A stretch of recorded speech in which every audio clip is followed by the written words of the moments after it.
So I went to the bookstore and I was looking at picture books in the children's section, of course, and I found this book right here. I Am Every Good Thing. Isn't this a powerful cover? I love this. I was so drawn to the cover. Derrick Barnes, Gordon C. James. Powerful cover, right? I bought this book for my nephew.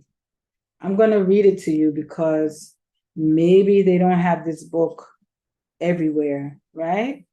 But I felt it was a very amazing looking book, right? For children, amazing. I usually like to take the cover off to preserve it, right? But this is the author.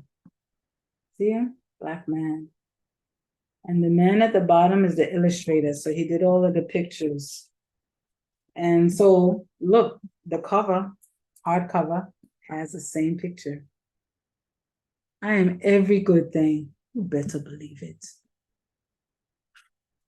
We need to see more books. You know what happens is that, and this is what's real. It's sad that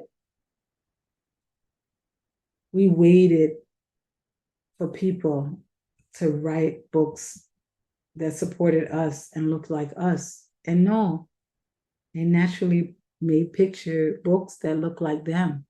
So we got the memo and we were like, you know what? We're going to make our own books. But of course. And you should see how many books were out there for Black children.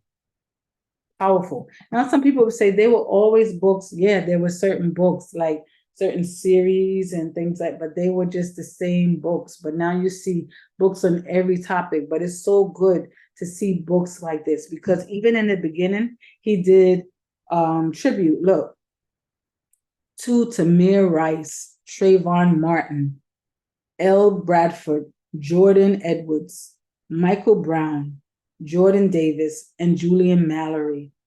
Yeah, to my son Gabriel and all little brothers like him. You see? I am a nonstop ball of energy, powerful and full of light. I am a go-getter, a difference maker, a leader. Look at that. Look at that little boy. Happy, like little boys are when they're born, right? Happy, smiling before they know and they feel like the world is against them. And some people say, oh, the world is not against you. You know, I know some boys that walk around believing the world is not against them. And then all of a sudden they get clots in their head. And next thing you know, they're dead and they're on the news.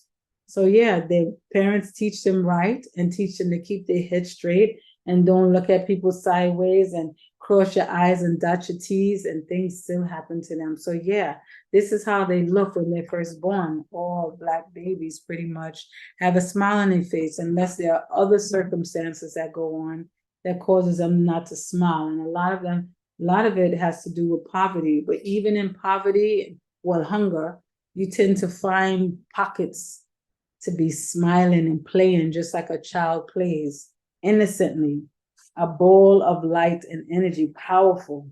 So he says, I am every good thing that makes the world go round, you know, like gravity or the glow of moonbeams over a field of brand new snow.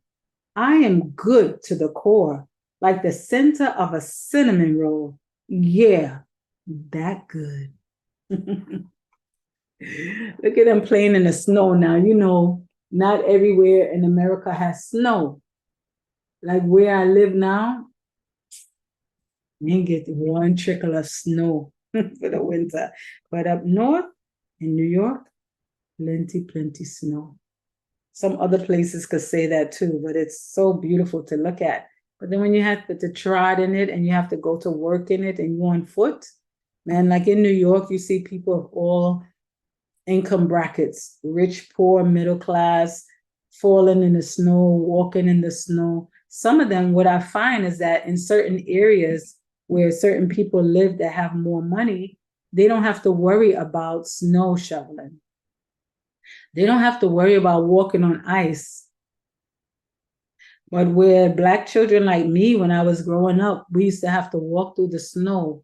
Yes, feet turning raw, like numb, where you can't feel your fingers, you can't feel your toes, and you just got to keep moving and moving through the snow.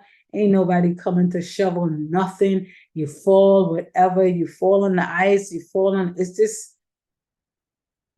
just different, and it should not be. I am skateboard tricks, scraped knees and elbows. But you know what? I am right back on my feet again. Yes, yes.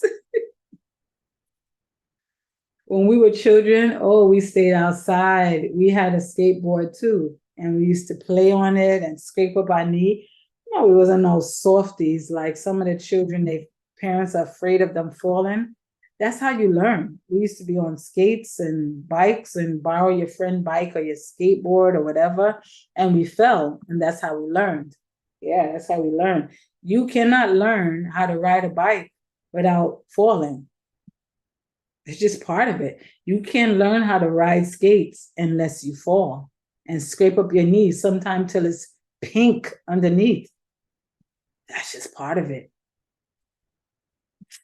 I am one eye open, one eye closed, peeking through a microscope, gazing through a telescope, checking out the spaces around me and plotting out those far off places I have yet to go, but will. Scientists, naturally born, natural scientists. See, he's in space here, and he's looking through the microscope and whatever right there. See, you know, this thing is like you point in one way and then it's really on the other side. Yeah. I am a gentleman and a scholar. I am kind and polite, like yes, ma'am, and yes, sir, helping my grandmother cross the street and saying bless you when a stranger has to sneeze. Okay, let me go this way. Look at him. Now, I had a discussion with somebody where they were talking about yes, ma'am, and yes, sir, and how they didn't like it because it reminds them of slavery. But I said to the person that it's not the words, it's the the intention behind the words. Are they saying it with reverence and respect? Well, I receive it. They're not saying it to me because, or thinking I should say it to them because I'm still a slave. If I think I'm a slave, then I'm a slave. But really and truly, we's free, right? And the man that was saying yes, ma'am to her was actually a Black man, and she was a Black woman. And I said, listen, I know what it's like to be called out of my name. Up north, it's very common for you to hear men call women the B word and women to call each other the B word. So if somebody wants to give me a title like ma'am, like as a sign of respect, that they respect me, so be it. I'm not going to stop them. Yes, sir. Yes, ma'am. Bless you is something that's everybody doesn't do and say when someone sneezes. That is something that is learned. But at the same time, is it okay to bless a person, even if they don't do it? That's not part of your culture.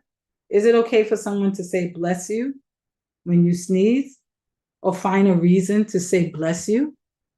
I think it's fine. So I think it's something to admire because it's like the grandmother had her role.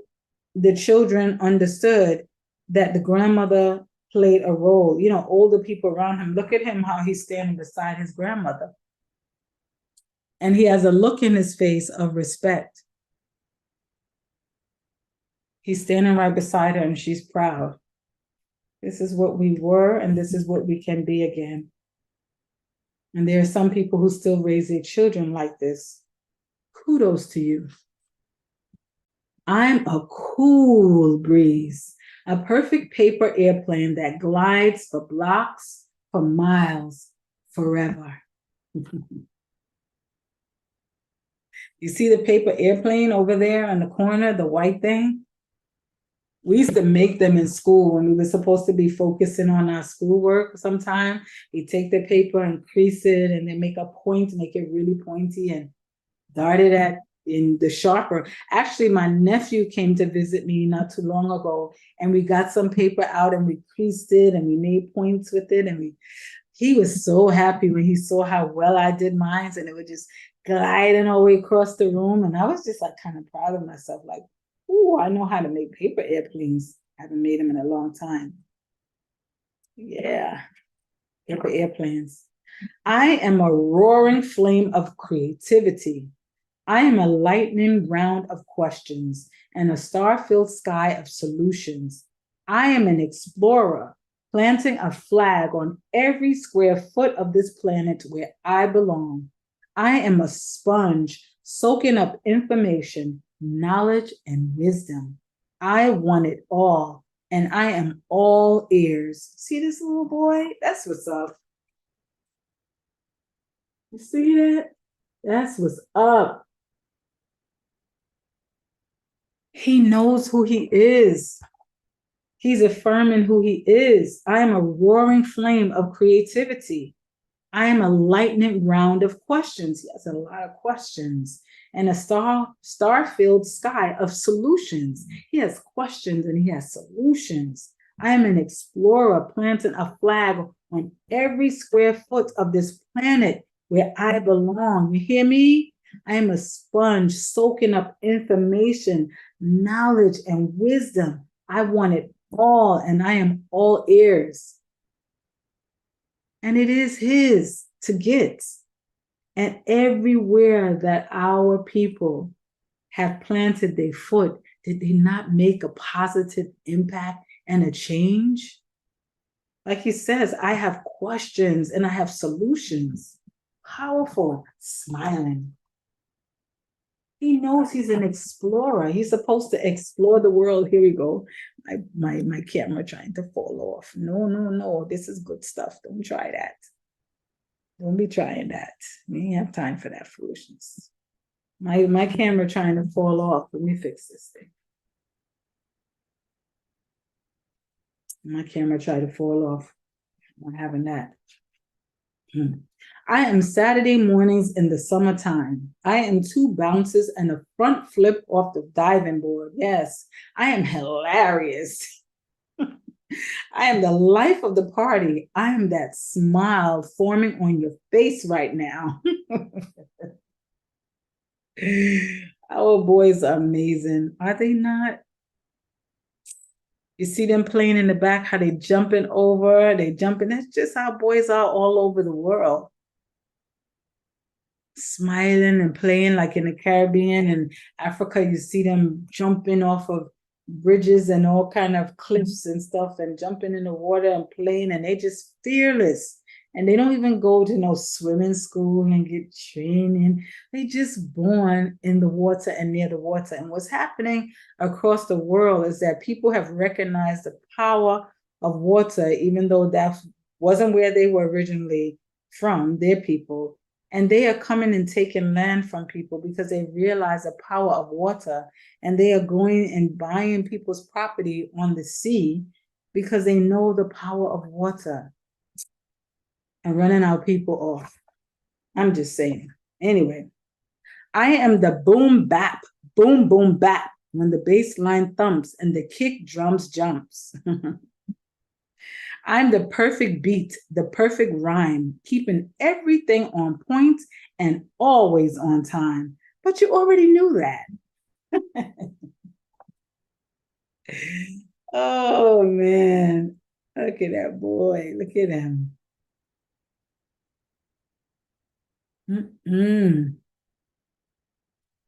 Just happy. I am a grand slam. Base is fully loaded. I am a nasty two-handed dunk, holding on to the rim, just to remind you that I'm still the man. Believe that. I am the undisputed champion. I am a highlight reel of magnificence. I am the celebration, the applause, and the standing ovation. I am victory. That's right. That's right. That's what's up. You see the father and his son? Beautiful. That's what we need to see because it really exists.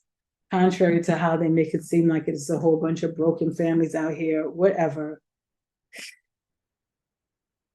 There's a lot of fathers out here spending really good quality time with their sons and daughters. They need to see this. Real life. Real life. I am a brother, a son, a nephew, a favorite cousin, a grandson. I am a friend. I am real. I am tight hugs, a hand to hold, a shoulder to cry on, if you have to. I hope you never have to. I'm here. Yeah, we do need a shoulder to cry on. All of us do. So I hope you never have to. We all need moments to cry for the right reasons, not because some stranger came and did something to us they shouldn't have done. So I guess that's what he means when he says, I hope you never have to.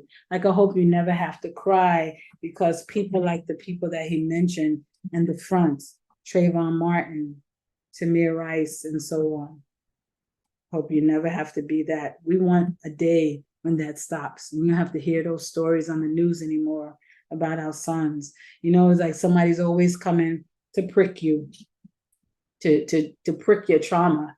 As soon as you start getting nice and easy and your mind stop worrying that, they're going to prick.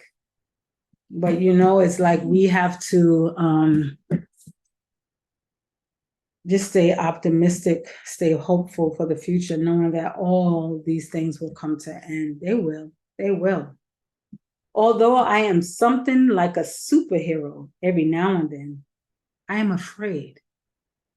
I'm not what they might call me, and I will not answer to any name that is not my own. I am what I say I am.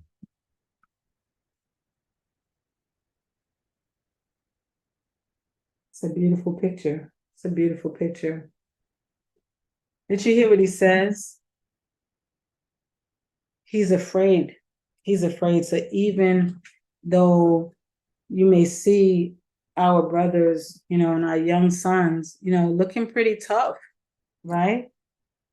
Still underneath there's a fear, right? Especially when you feel like people have you in a certain light. It says, I'm not what they might call me, right? But even your own brothers and sisters should not call you that name. All right. So what happens is that people sit and laugh and they say, okay, you don't want us to call you that name, but you call yourself that name. And then you justify why you call yourself that name. My friends don't have to call me the B word for me to know that that's not my name. If somebody calls me the B word, I know that when that person calls me that B word, that because if we never tried to make it a term of endearment, then we would know when someone called you that B word, where they're coming from. There'd be no, oh, they cool, they my friend, or they call me the N-word, oh, that's my no, it should never be a term of endearment. And people try to justify it and flip it and say, oh, we turned it around and made it good. Well, keep it in your head if you feel that way, but you don't need to verbalize that with your mouth. I'm an N, I'm a B, So he says, I am not what they might call me.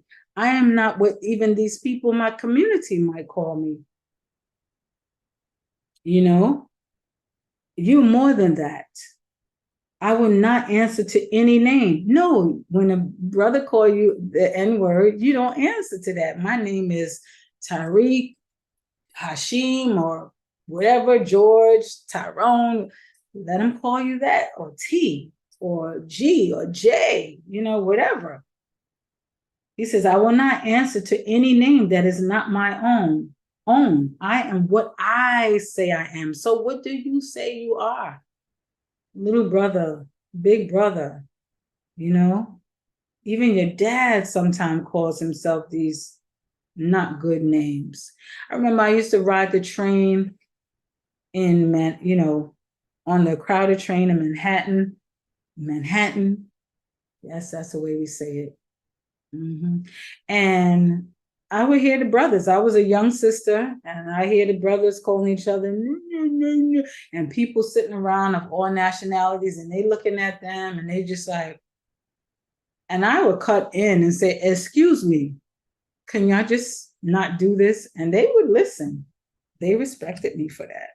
I felt pretty good, but I just felt like I needed to say it because my spirit was burning. All right. I am that sound in the forest when the mighty tree falls. I am waves crashing gently on the shore. I am a force of nature, a miracle, a blessing. Do you see that young boy? Do you see him?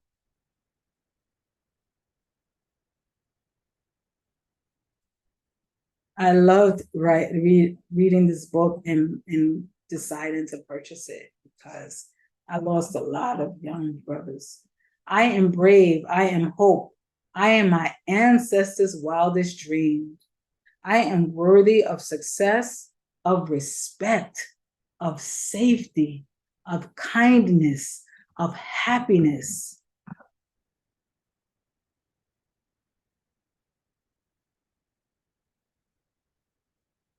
Look at Obama in the back.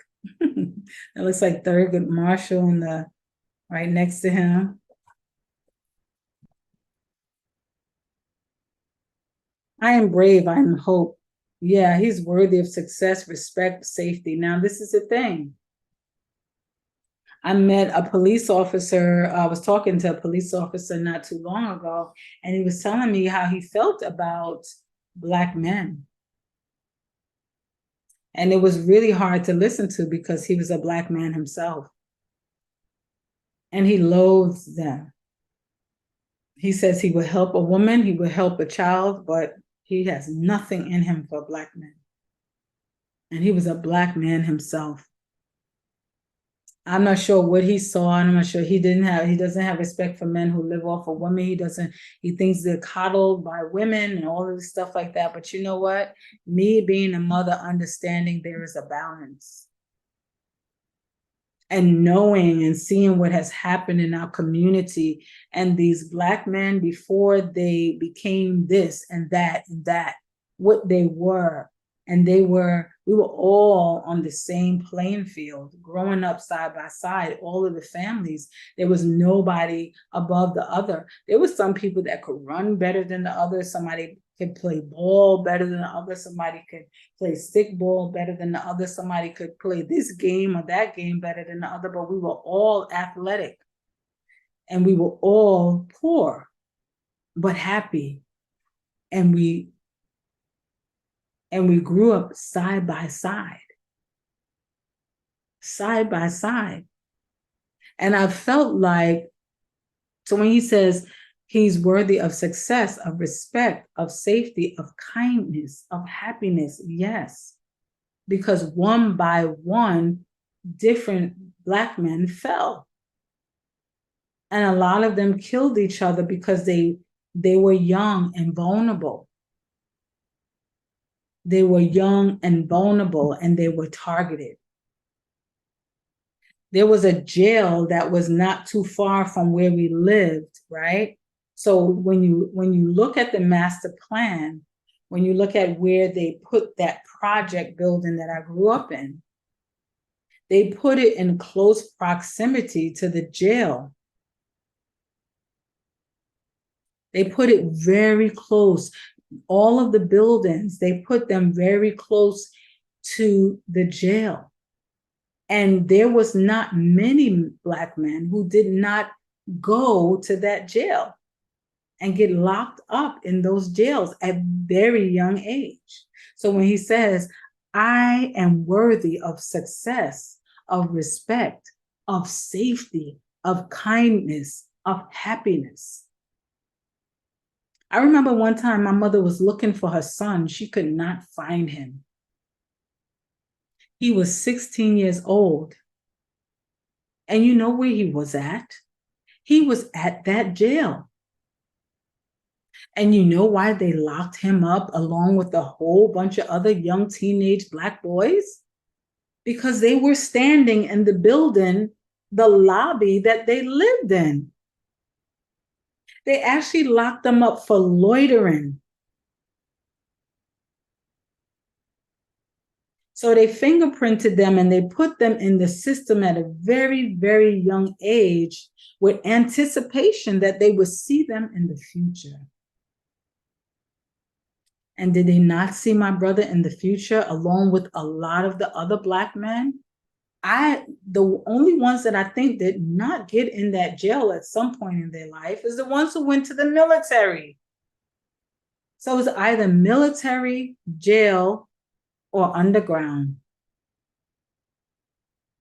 So you were going to have your life destroyed, whether you were in the street, right, minding your own business, someone randomly stop you, frisk you, or either when they put the drugs in the community, now your own brothers are targeting you because they're young and they're trying to make $1 out of 15 cents. So they're going to target you. And then when they're not targeting you and you're walking down the street minding your own business and a police car pulls you over, and next thing you know, you're either dead or you're in the jail. This is not something that we could act like it doesn't exist. But when this book says, I am worthy of success, of respect, of safety, of kindness, of happiness, I'm not saying that we don't respect each other.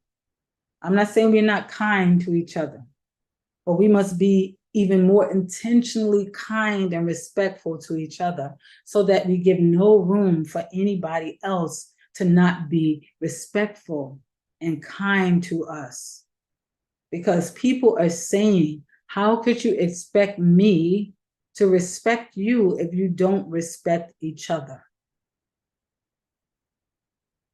Right? Just like in any relationship where there's some sort of abuse, that person is not going to respect you if you don't first love and respect yourself.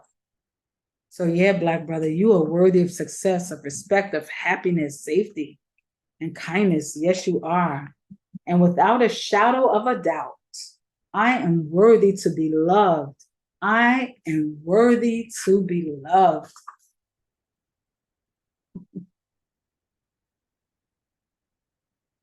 Yes, you are. Yes, you are.